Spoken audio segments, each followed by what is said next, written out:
Hello, family. Enjoy this relaxing moment with Surly Tales. Remember to hit the like button, subscribe, and share your thoughts in the comments. It means the world to us. Also, share this video with your friends and loved ones, and turn on post notifications so you don't miss future videos from us. Thank you as you do so. Sit back and relax as we dive into the story. The Weight of Loneliness. Zara Mufasa stood on the balcony of her penthouse in Victoria Island, Lagos, watching the city lights flicker against the dark sky. The air smelled of salt from the nearby Atlantic Ocean, a constant reminder of how vast and endless the world was. She was 30, the CEO of Mufasa Holdings, one of Africa's most influential conglomerates. She had wealth beyond imagination, a reputation that commanded respect, and power that men twice her age could only dream of. Yet, in this moment, staring at the twinkling skyline, she felt the sharp sting of loneliness. Her phone buzzed. A message from her closest friend, Remy. Another business dinner? Zara, when will you stop and start living? A husband won't fall from the sky. Zara sighed, tossing the phone onto the table beside her glass of wine. She had long stopped believing in fairy tales. Marriage? It was a transaction in most circles she moved in, a strategic alliance rather than a bond of love. She had watched her parents' marriage crumble under the weight of business deals, power struggles, and extramarital affairs. But she wanted a child. Not because society expected it, not because she needed an heir. No, this was deeper. She craved a piece of herself in the world, someone who carried her blood, her legacy. A child who would love her not for her wealth, but simply because she was their mother. Love without conditions. But how? The search begins. The next morning, Zara called Amara, her personal assistant. Amara had been with her for 6 years and knew better than to question her boss's sometimes unusual requests. I need a fertility clinic. The best in Africa, Zara said as she sipped her morning coffee. Amara blinked, momentarily surprised. I want to have a child, Zara interrupted. On my terms? Amara nodded and disappeared for an hour before returning with a detailed report. These are the top clinics offering sperm donor services. Most have anonymous options. No, Zara cut in. I want to choose. Amara hesitated.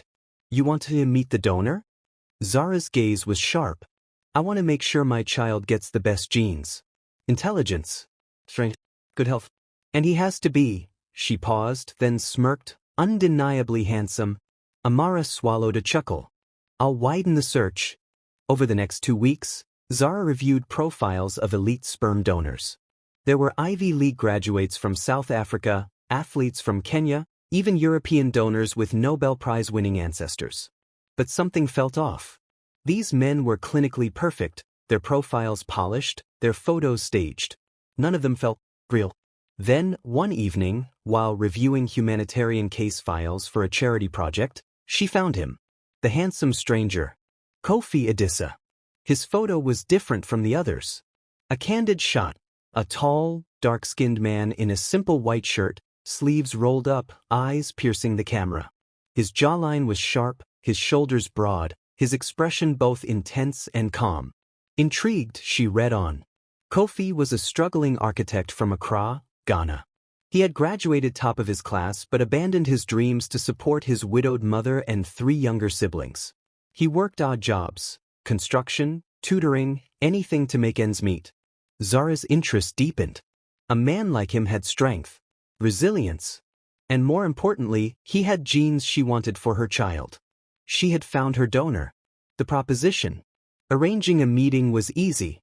Money could buy anything, even discretion. Kofi arrived at the Eco-Atlantic Hotel, wearing a neatly pressed white shirt and dark jeans. He had no idea who he was meeting or why. All he knew was that a wealthy investor had requested to see him. When he entered the private suite, he froze. Zara Mufasa. He had seen her face on billboards, in magazines, on the news. She was more than beautiful, she was mesmerizing. Confidence radiated from her like a force field. Please, sit, she said, gesturing to the couch. Kofi sat cautiously, feeling out of place. I wasn't given much information about this meeting, Miss Mufasa. I need something from you, she said, crossing her legs elegantly. Kofi raised a brow. Something? Zara leaned forward, her voice calm but firm. I want to have a child. And I want you to be the father. Silence. Kofi blinked, unsure if he had heard correctly. Sorry, what? You're intelligent, strong, and healthy. You have the physical attributes I want. If you agree, I will pay you handsomely. His heart pounded. Was this a joke? How much? He asked, barely believing the words coming out of his mouth. $500,000. Kofi exhaled sharply. $500,000? That was more than he could earn in a lifetime. His mother needed surgery, his siblings needed tuition. This money could change their lives forever. But a child? A child I'll never know? He asked quietly. Zara's gaze didn't waver. That's the deal. No contact. No responsibilities. Kofi ran a hand through his hair, his mind racing.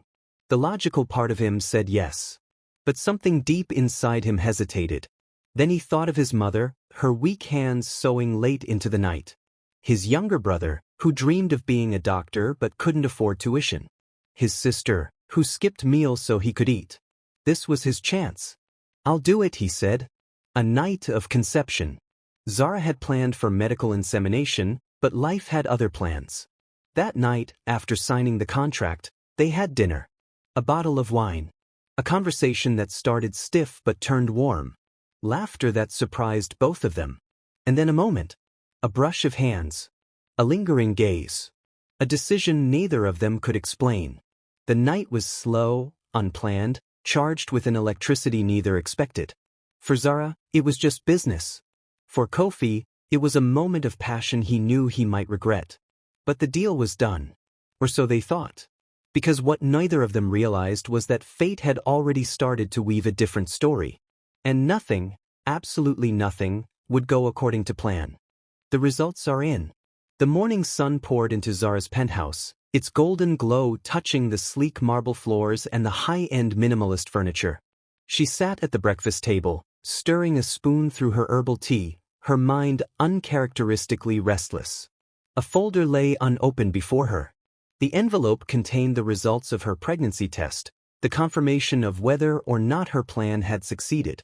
She exhaled deeply. You're never nervous, Zara. This is what you wanted. Finally, she reached for the folder and flipped it open. Positive. A slow smile spread across her lips. The feeling was unexpected. It wasn't just relief, it was joy. She was going to be a mother. A matter of bloodline. Later that day, she met with Dr. Allowale, her personal physician. We should run some genetic screening, he said. Standard procedure, given your wealth and influence. You don't want surprises.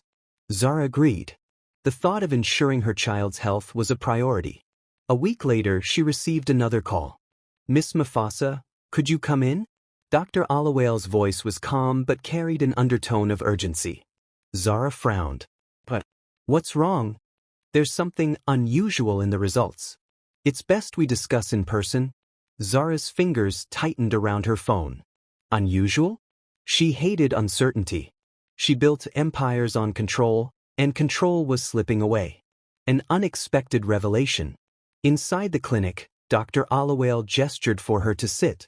He handed her another file, his face unreadable. Zara flipped through the papers, scanning the medical jargon until one phrase stood out. Genetic markers linked to Ghanaian royal lineage. Her breath hitched. What does this mean? Dr. Allowale adjusted his glasses. Your child's father, Kofi Adisa. His genetic structure suggests he is a direct descendant of an ancient Akan royal bloodline. Specifically, the Ashanti kingdom. Zara's heart pounded. The Ashanti kingdom? One of the most powerful dynasties in African history? She shook her head. That doesn't make sense. He's just an ordinary man. The doctor leaned forward. Miss Mufasa, you're a businesswoman. You understand legacy. This is more than DNA, it's history. Your child isn't just any child. They are a descendant of royalty. Zara felt lightheaded. This was supposed to be simple. A transaction. No ties. No complications. Now, she was carrying the heir to a royal bloodline? Kofi's past resurfaces. In Accra, Kofi was stacking bricks at a construction site when his phone buzzed. He wiped sweat from his brow and checked the number. Unknown. He almost ignored it, but something told him to answer. Hello. Mr. Adisa, this is Zara Mufasa. We need to talk. Kofi stiffened. He hadn't heard from her since that night, and per their agreement, he wasn't supposed to. What's wrong? He asked, stepping away from his coworkers. Meet me in Accra, at the Kempinski Hotel. Tonight. Then she hung up. The confrontation. The luxurious suite smelled of lavender and money. Kofi entered cautiously, his eyes locking onto Zara's as she stood by the window. She wasted no time. Are you hiding something from me? Kofi frowned. What? She threw the file onto the table. Explain this. Kofi picked up the papers, his eyes scanning the genetic test. His face darkened. I don't understand, he said slowly. Zara studied him carefully. You didn't know? He sat down heavily, rubbing his temples. My mother used to tell stories about our ancestors, but I thought they were just stories. My father died when I was young. My mother never talked much about his side of the family. Zara crossed her arms. Well, the science is clear. You are a descendant of Ashanti royalty. Kofi chuckled dryly. Funny. I've spent my whole life struggling to survive, and now I find out I have royal blood. Zara leaned forward. This changes things. His eyes darkened. No, it doesn't. Zara raised a brow. We had a deal, he said firmly. You wanted my sperm, no strings attached. Whatever my bloodline is, it doesn't matter. Zara narrowed her eyes. You don't think your child deserves to know where they come from? Kofi hesitated. A war was brewing inside him. I won't interfere in your life, he finally said. But don't drag me into this. Zara scoffed. You think this is about you? This is about my child. Silence stretched between them. Then Kofi spoke. What do you want from me, Zara? She exhaled. I don't know yet. A growing conflict. Days passed, but the revelation haunted Zara. For the first time in years, she felt out of control. Meanwhile, Kofi found himself questioning everything. Could he really walk away? Could he ignore the fact that he had royal blood and that his child would never know? His mother noticed his distraction one evening. What troubles you, my son? Kofi hesitated. Mom, did my father ever mention anything about being royalty? His mother stiffened. Her hands trembled slightly as she set down her cup of tea. Why do you ask? Kofi studied her carefully. Because I just found out that I am. She closed her eyes, exhaling deeply. I hoped this day would never come. Kofi felt the weight of her words. So, it's true. She nodded. Your father was the rightful heir to a hidden branch of the Ashanti throne. But he chose a different life. He left it all behind. Kofi's world spun. What does this mean, Mama? He asked, his voice barely above a whisper. She met his gaze. It means you have a responsibility greater than you ever imagined. Zara's unexpected realization. That night, Zara sat alone, staring at her reflection in the mirror. She had spent years building an empire, controlling every aspect of her life. But this she could not control. For the first time, she wondered, had she made a mistake? Was it really possible to bring a child into the world without acknowledging their father? Or worse, had she just invited chaos into her life? The beginning of a war. The past was calling. And the future? It was about to change everything. A war of principles. Zara Mufasa was not accustomed to losing control. She had built her empire from the ground up, surviving ruthless competitors and navigating the treacherous world of African business with the precision of a queen on a chessboard. Yet, as she sat in the grand office of Mufasa Holdings, staring out at the Lagos skyline, she realized that for the first time in a long while, she was truly vulnerable. Her child, her future, was now linked to something bigger than money. It was linked to a lineage she did not fully understand, a heritage that carried a weight far heavier than wealth. Kofi Adisa. She had intended for their encounter to be transactional, but life had thrown in an unforeseen twist. Now, she was carrying a child with royal blood, and its father was a man she could no longer ignore. A knock at her office door interrupted her thoughts. Come in, she said, regaining her usual poised demeanor. Amara walked in, her expression cautious. Kofi Adisa is here. Zara took a deep breath. Send him in. A few seconds later, Kofi entered, his tall, commanding figure filling the room. He wore a crisp white shirt, the sleeves rolled up, revealing strong forearms. His dark brown eyes met hers with something different this time, determination. You called me, he said, his voice steady. Zara gestured to the seat across from her desk. We need to talk. Kofi sat, leaning slightly forward. I figured as much. She tapped her fingers against the polished wood. I've been thinking about our situation, and I've come to a decision. He raised a brow. Our situation? Zara nodded. You're the father of my child. And whether you like it or not, that matters now. Kofi exhaled slowly. I told you, I don't want to interfere in your life. But it's not just my life anymore, is it? She countered. It's our child's. Silence. Zara continued, her voice unwavering. I won't ask for anything from you. But I need to know what this means. Your lineage. Your past. My child deserves to understand where they come from. Kofi's jaw tightened. And what do you plan to do with that information? I don't know yet, she admitted. But I can't ignore it. And neither can you. Kofi looked down, exhaling through his nose. My father never spoke about his royal heritage. My mother kept it hidden from me for years. But now, knowing the truth, I can't pretend it doesn't exist. Zara folded her arms. So what now? Kofi met her gaze. I need answers. And the only place to find them is back home. A journey to Ghana. A week later, Zara found herself on a private jet bound for Kumasi, Ghana, the historic heart of the Ashanti kingdom. She hadn't expected to travel, but Kofi's insistence had been firm. If she wanted to understand the lineage her child was tied to, she needed to see it for herself. She sat across from Kofi in the luxurious cabin, the tension between them palpable. You didn't have to come, he said after a long silence.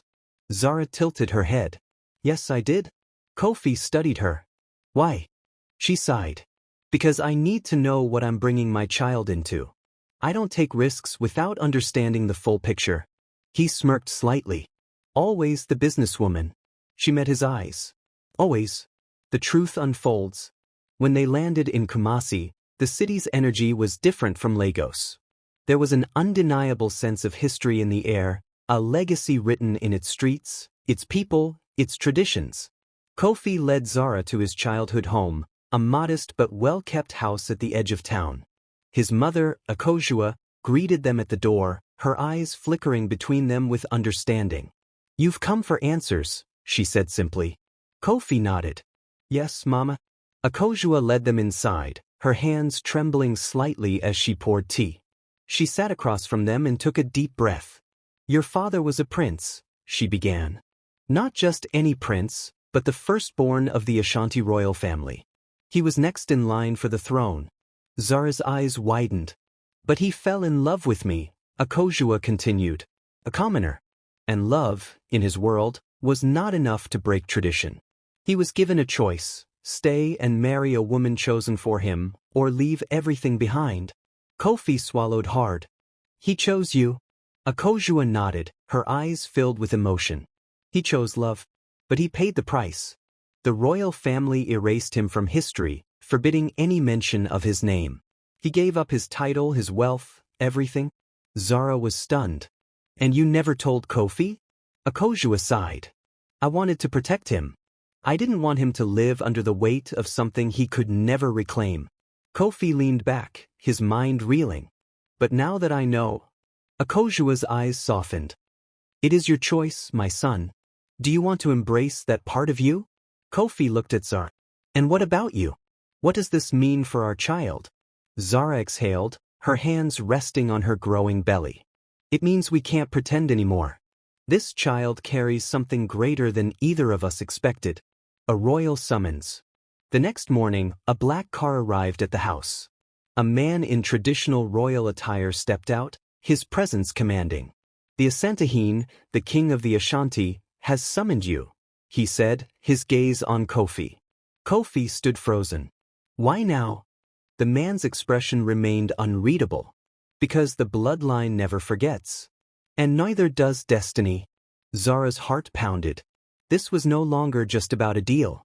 This was a battle for legacy, for identity, for power. And it was only the beginning. A kingdom awaits. Kofi sat stiffly in the back seat of the luxury black SUV as it weaved through the streets of Kumasi, heading toward the Manhaya Palace. The weight of the moment pressed down on him like an iron fist. The Ashanti king, the Hstorytine, had summoned him. A week ago, he was a struggling architect, a man trying to survive the harsh realities of life. Now, he was apparently the lost heir of one of Africa's most powerful royal families. Beside him, Zara was uncharacteristically quiet. Her fingers drummed lightly against her thigh, her expression unreadable. She was always in control, always the one making calculated decisions. But this was out of even her realm of expertise. "You don't have to do this," she murmured, glancing at him. Kofi exhaled, rubbing his temples. "Do I have a choice?" Zara studied him. "Everyone has a choice. But this? This isn't business. It's blood. And blood has its own rules." He turned toward her. "And what about you? You came here for answers. Do you regret it?" She shook her head. "No. But I don't like unpredictability. And this is unpredictable." Kofi chuckled dryly. "Tell me about it." As the palace gates loomed ahead, the weight of history settled over them both. The Hstorytine. The Manhaya Palace was a breathtaking blend of history and regality. Towering columns, gold accents, and the unmistakable aura of power surrounded them as they stepped out of the vehicle. A group of men in traditional Kent cloth greeted them, their expressions serious. Kofi Adisa, one of them addressed him. "Come." Zara instinctively moved to follow, but the guards shook their heads. "The king wishes to speak to him alone." Zara frowned but nodded. She was not one to be left out of important discussions, but this was not her battle, yet. Kofi followed the men down a long corridor, his heartbeat loud in his ears. At the end, a set of grand wooden doors opened, revealing a vast hall. And seated at the center, adorned in rich gold jewelry and vibrant Kent cloth, was the Hstorytine. Kofi inhaled sharply. The man before him was more than a ruler. He was a symbol of a dynasty that had stood for centuries. His presence alone commanded respect. "Kofi Adisa," the king said, his voice deep and powerful. "Or should I say, Kofi Badu Osei, son of Prince Nana Kwame Badu?" Kofi stiffened. The name rang unfamiliar, yet it was his name. A name he never knew. "You know who I am?" Kofi asked cautiously. The king nodded. "We have always known. But we do not interfere in the affairs of those who choose to leave the throne." Kofi clenched his fists. "Then why now? Why summon me?"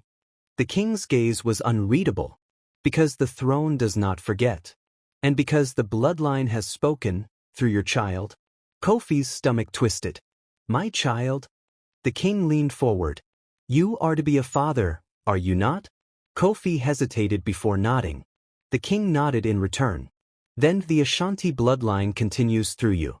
And that cannot be ignored." Kofi felt his pulse quicken. "So what? You expect me to become a prince? A king?" The Hstorytine studied him. "You misunderstand. This is not about a crown, it is about heritage. You were born of this lineage whether you accept it or not. But now, with a child coming, your decisions will shape more than just your life. They will shape history." Kofi exhaled sharply, his mind spinning. "You may not want this legacy," the king continued. "But your child has no choice. They will carry the blood of the Ashanti forever." Kofi swallowed hard. He had spent his whole life running from things he didn't know. But now, he had no place to run. Zara's intervention. Meanwhile, Zara paced outside the grand hall, growing increasingly irritated. She didn't like being sidelined. Finally, after what felt like hours, the doors opened, and Kofi emerged, his face unreadable. "What happened?" she demanded. Kofi shook his head. "Not here." They were escorted back to the palace gardens, where Zara finally cornered him. "Talk to me, Kofi," she pressed. "What did he say?" Kofi turned toward her, his eyes clouded with conflict. "They've known about me my whole life, Zara.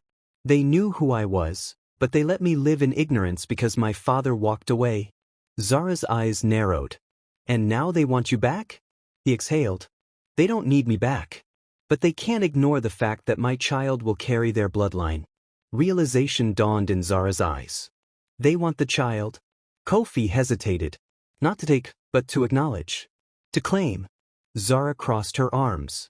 And what does that mean for me? For us? Kofi rubbed his face. I don't know. Zara scoffed. That's not good enough. Kofi sighed. Zara, this is bigger than anything I ever imagined. Bigger than business. Bigger than money. And you think I don't understand that? She shot back. You think I don't know what legacy means? Kofi met her gaze. Then what do we do? Zara was silent for a long moment before answering. We decide what's best for our child. Not for their throne. Not for their history. For us. The dilemma. That night, Zara sat by the window of her hotel room, staring at the city below. Her mind was a storm of thoughts. She had always believed she could control every aspect of her life. But now, she realized, some things were beyond her control. Kofi walked in, his expression weary. I can't ignore this, Zara. She turned to face him. And I can't let them dictate my child's future. Kofi sighed. So what do we do? Zara's voice was firm. We fight for control. Kofi raised a brow. Against a royal family? Zara smirked. Against anyone who thinks they can tell me how to raise my child? Kofi chuckled. You're dangerous, Mufasa. She smirked. You have no idea. A war begins. As the city of Kumasi slept, two worlds collided, business and royalty, power and bloodline, money and tradition. And in the middle of it all, an unborn child, carrying the weight of a legacy neither of its parents had prepared for. But one thing was certain. Zara Mufasa and Kofi Adisa were not going to be pawns in anyone's game. They were about to change the rules entirely. A throne divided. Zara Mufasa was no stranger to power struggles. She had built her business empire by outmaneuvering ruthless competitors, breaking barriers, and bending the rules to her will. But this was different. This wasn't about business. This was about blood. Kofi sat across from her in the dimly lit lounge of the hotel suite in Kumasi, his jaw clenched as he processed the reality they now faced. The Ashanti royal family had extended their hand, not in request, but in quiet demand. Their child was a descendant of the throne. And that meant they were no longer in control. They think they can dictate how I raise my child, Zara said, swirling the glass of whiskey in her hand. They're wrong. Kofi exhaled deeply, his gaze troubled. It's not that simple, Zara. This isn't just some boardroom deal. This is tradition. This is legacy. Zara scoffed. Legacy? What does that even mean? A name? A title? None of that changes the fact that I will be the one raising this child. Not them. Kofi leaned forward, his hands clasped together. You don't understand, Zara. My father walked away, and they erased him. But now, because of this child, they can't erase me. They won't erase me. Zara studied him carefully. So what? You want to embrace this? Become the prince they always wanted? Kofi looked away, his expression unreadable. I don't know. Zara stood, pacing toward the window. Well, I do. And I won't let them use my child as some political pawn. Kofi frowned. What are you saying? She turned to him, her eyes sharp. I'm saying I won't be dictated to. Not by them. Not by anyone. Kofi stood slowly. And if they don't accept that? Zara smirked, the fire in her eyes unwavering. Then they'll have a war on their hands? The royal proposal. The next morning, a convoy of black SUVs arrived at the hotel, escorting them to a private estate outside Kumasi.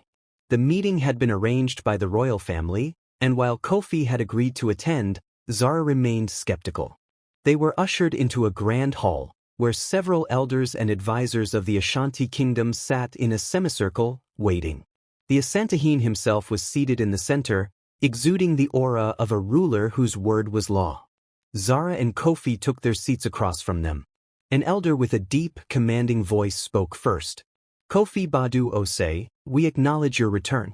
Kofi remained silent. The elder continued. Your father's choice to leave did not erase his bloodline. Now, fate has given us a new opportunity. The child you and this woman bring into the world will carry the name of our ancestors. This cannot be ignored. Zara's fists clenched at the words this woman, but she remained composed.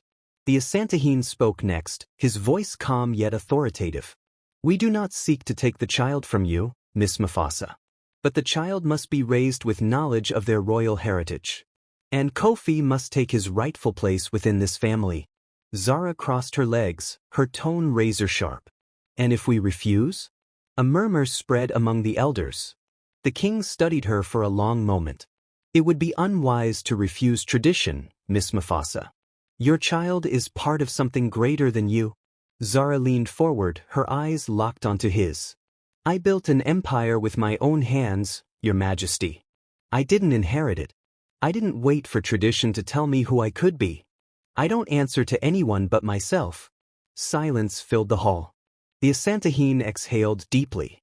Power is not just in wealth, Miss Mufasa. Power is in legacy. And legacy is eternal. Kofi finally spoke, his voice quieter but firm. And what exactly do you want from me? The elder closest to the king answered. To embrace who you are. To take your place as a prince of this kingdom. And to ensure that your child, our future, does not grow up blind to their own history. Zara turned to Kofi, her expression unreadable. And what do you want, Kofi? He looked at her, conflict raging in his eyes. I don't know. Lines in the sand. Later that evening, back at the hotel, Zara poured herself a drink, the weight of the day pressing down on her. Kofi sat on the couch, his elbows resting on his knees. I didn't ask for this, Zara. She turned to him. But now that it's here, what are you going to do? He sighed. You're thinking about this like a business deal? She smirked. And you're thinking about it like a fairy tale? Kofi shook his head. This isn't just about us. It's about our child. Do you really want them to grow up not knowing where they come from? Zara exhaled sharply. I want them to have a choice. And right now, the royal family isn't giving us one. Kofi studied her. What are you so afraid of, Zara? She clenched her jaw. I built everything I have because I refuse to be controlled. I won't let my child grow up under someone else's rule. Kofi leaned back. You think this is about control? Zara scoffed. Everything is about control. Kofi rubbed his face. You know, for someone so powerful, you seem really scared right now. Zara's eyes flashed. I'm not scared. I'm protecting my child. Kofi stood, his frustration finally boiling over. From what? A history they deserve to know? A family that wants to claim them? You think you can just erase that part of them? Zara glared at him. I think I can decide what's best for my child without a bunch of strangers dictating it to me. Kofi exhaled, shaking his head. You don't trust anyone, do you? Zara's expression hardened. Trust is a liability. Kofi ran a hand over his face. God, Zara. This is not just your decision. She stepped closer, her voice low and dangerous. Oh, but it is, Kofi. Because at the end of the day, I will be the one carrying this child. I will be the one raising them. I will be the one making sacrifices. So yes, I will make the decisions. Kofi stared at her for a long moment before nodding slowly. Then you're not just fighting the royal family, Zara. You're fighting me too. Her breath caught in her throat. For the first time since this all started, she realized this wasn't just about heritage. This was about Kofi. About the fact that, despite their agreement, despite the contract, despite everything, he wanted to be a father. And she didn't know how to deal with that. The breaking point. The room was thick with tension. Kofi's hands were clenched into fists at his sides, his eyes stormy with emotions he could no longer contain. I'm not walking away, Zara, he said quietly. I won't be like my father. I won't pretend this child doesn't matter to me. Zara felt her chest tighten. So what are you saying? Kofi took a deep breath. I'm saying I want my child to know me. To know my family. My history. Our history. Zara's voice was barely a whisper. And if I don't allow it? Kofi looked at her, and for the first time, his gaze was cold. Then we have a real problem. Zara swallowed hard. This was no longer just about legacy. This was about war. And for the first time in her life, She didn't know if she could win. The rift between them. Zara sat alone on the balcony of the hotel suite, staring at the city of Kumasi beneath her. The warm evening air brushed against her skin, but she felt cold inside. She had spent her entire life fighting for control. Control over her business, control over her image, control over her emotions. But now, everything was slipping through her fingers. Kofi. For the first time since she had met him, he had stood against her. Not as an adversary, not as an obstacle, but as a man who was willing to fight for what he believed in. For their child. She had thought she could handle this alone. That she could raise the baby on her own terms, with no interference. But now, she wasn't so sure. The door opened behind her, and she knew without turning around that it was Kofi. "You haven't spoken to me all day," he said, his voice quieter than usual. Zara took a slow sip of her wine. "I didn't know what to say." He sighed. "Zara, this isn't a battle. It's our child's life." She turned to him, her expression unreadable. "And you think I don't know that?" Kofi stepped closer. "Then why are you acting like I'm the enemy?" Zara exhaled, setting her glass down. "Because I don't trust people, Kofi. I don't trust systems. I don't trust traditions that tell me how to live my life." He studied her. "Is it that you don't trust them? Or that you don't trust me?" Silence stretched between them. Finally, she spoke. "I don't know how to do this, Kofi." Her voice was softer now, raw. "I don't know how to let someone else have a say in something that affects me this deeply." Kofi walked over to her, sitting on the chair opposite hers. "Zara, I'm not trying to take anything from you. I just want to be a father to my child. I want them to know me." She met his gaze.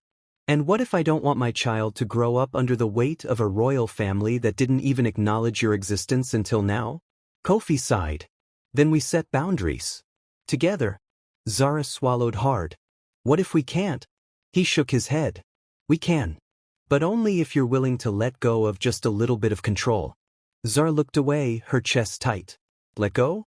She had spent years building walls around herself, ensuring that no one could ever take advantage of her again. Could she really lower them now? For him?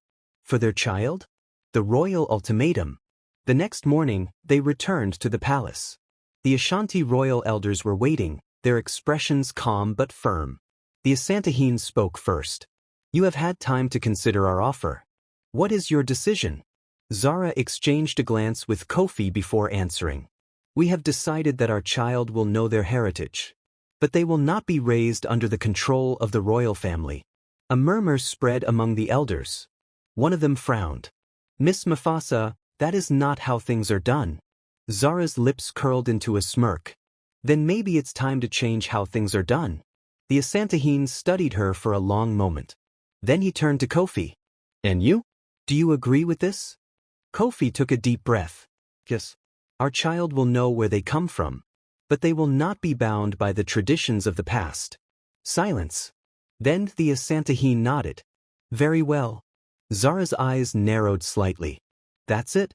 The king gave a small smile. "Miss Mufasa, you remind me of a warrior queen from our history. One who did not bend to the will of others, but who made her own path. I respect that." She arched a brow. "Does that mean you'll leave us alone?" The king chuckled. "No. But it does mean we will respect your boundaries. For now." Zara exhaled, her shoulders relaxing slightly. The battle wasn't over. But for now they had one. A new beginning. That evening, back at the hotel, Zara sat beside Kofi on the bed, her fingers tracing patterns on her stomach. "I still don't know how to do this," she admitted. Kofi smiled, placing his hand over hers. "Neither do I. But we'll figure it out. Together." She looked at him, her heart pounding. "Together?" He nodded. "Yeah. Together." Zara Mufasa had spent her life believing she didn't need anyone. But now, for the first time, she realized. Maybe, just maybe, she wasn't alone anymore. And maybe that was okay. The end. If you enjoyed this story, we invite you to give it a like and subscribe to our channel. Your support motivates us to keep bringing heartwarming stories almost every day. We are very grateful for your support. See you soon.